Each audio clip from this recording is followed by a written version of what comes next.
Daber el b'nei Yisrael v'amarta leim ki savo el oretz. You should speak to me, so when you come to the land, asher ani nosei lochem, which I am giving to you, v'shov soretz Shabbos l'Hashem, the land should remain fallow, Shabbos l'Hashem, and the objective is it's Shabbos l'Hashem, meaning when you refrain from agricultural activity, why are you refraining? L'shem Hashem, you're doing it for the sake of Hashem, k'shem shnem b'Shabbos Bereishis. As we find Shabbos Bereishis, the seventh day of the week, why do we observe it? It's dedicated to Hashem. Identically, the Shemitah, the sabbatical year, the mindset is it's also dedicating it to Hashem.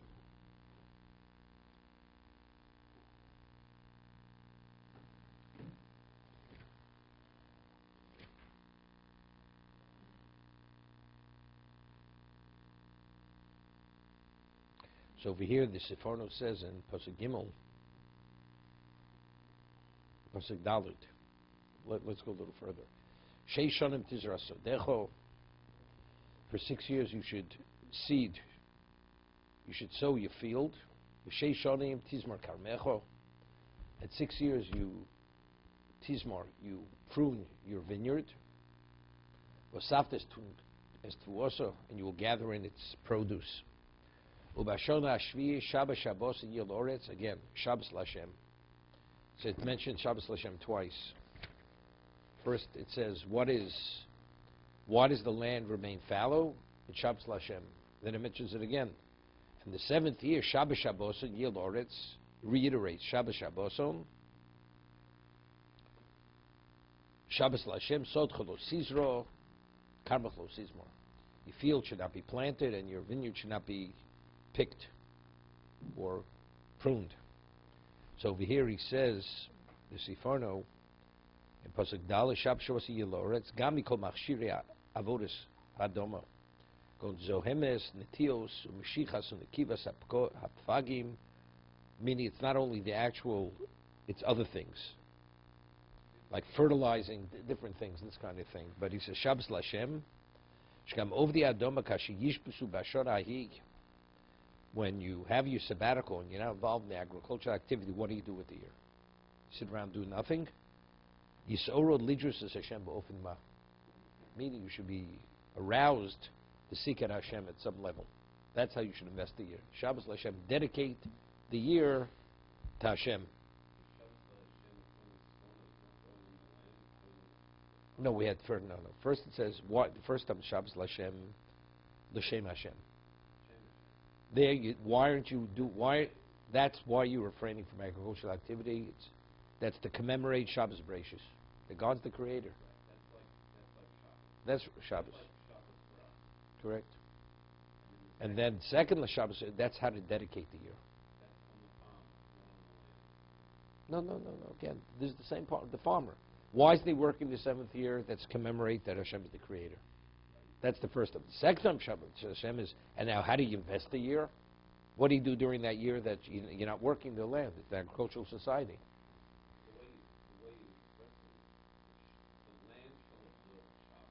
What does it mean? No. What does it mean? The land. The land is inanimate. What do you mean the land? So it says l'shem Hashem. Why are you not working the land?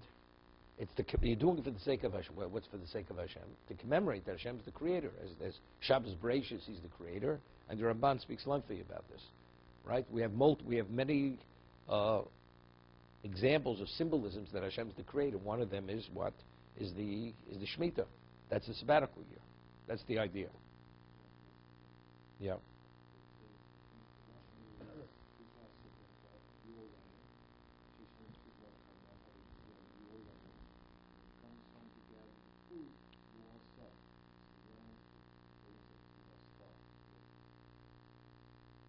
Okay.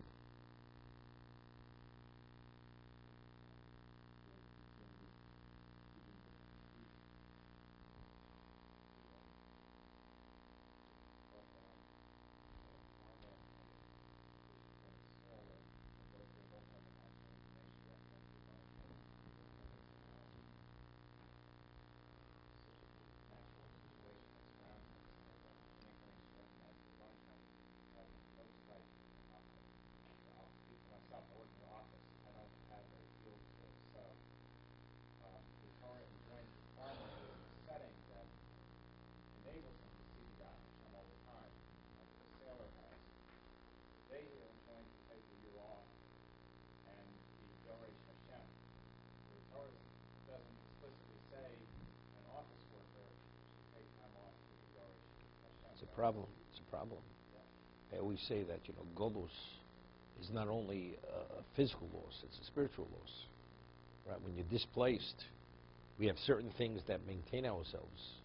For instance, Chumash Rashi has tremendous value. Why? What is that tremendous value? Because we once mentioned Sifar on parshas Vayechi, the whole concept of being a Machzik Torah, supporting Torah, has great value. So who's Machzik Torah? Person who values it.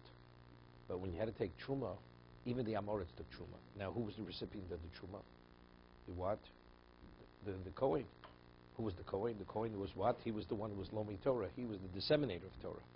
So every Jew participated in Hasokas HaTorah. That was one of the values of Yaakov himself when he set up the whole, over there he says it, in regard to Yisachar and Zvulun. Just as Yisachar and Zvulun, each one has a share in the other one's Torah. Identically, every Jew, because he gives Truma and Meiser, he has a share in what? In the Kohen and Levi's Torah, who are dedicated to Limud HaTorah. That's the Sifarno. So if you live in Chutz La'aretz, where you're permitted to eat produce without tithing it, so you choose. If you choose to support Torah, you support. If not, you don't support Torah. You're totally detached. It says even the Amoritz was afraid. He was afraid to eat Tevel unless Truma was taken. Meiser he didn't take. But Truma he did take for that reason. Same idea.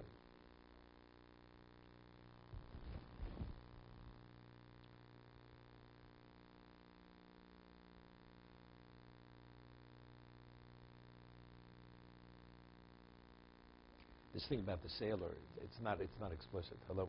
Because it really does. How does it manifest itself? How does it manifest itself? I understand. Yeah, if it comes a time, okay. Okay.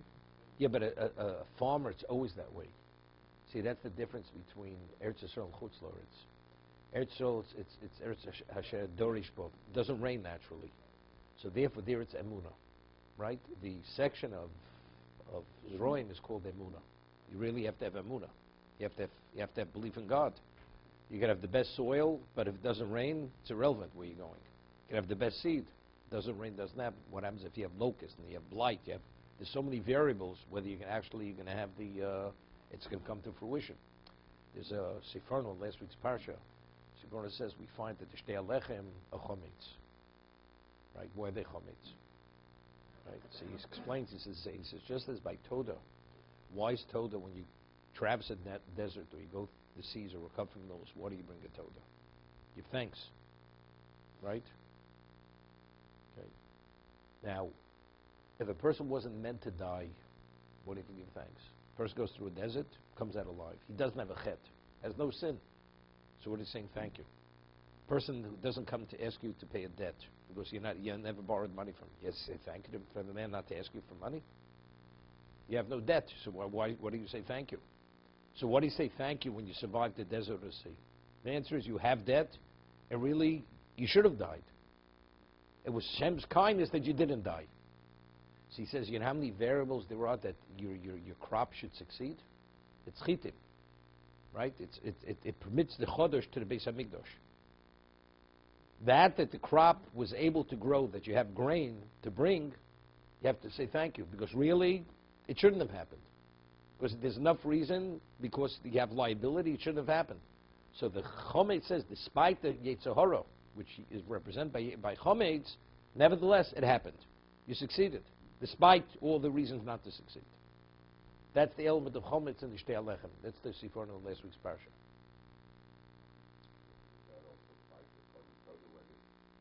Same. That's what we just said. That when you bring a Toda, right? When you get your bonus, you bring Toda when you could have died and you didn't die, right? Okay, let's see the morale.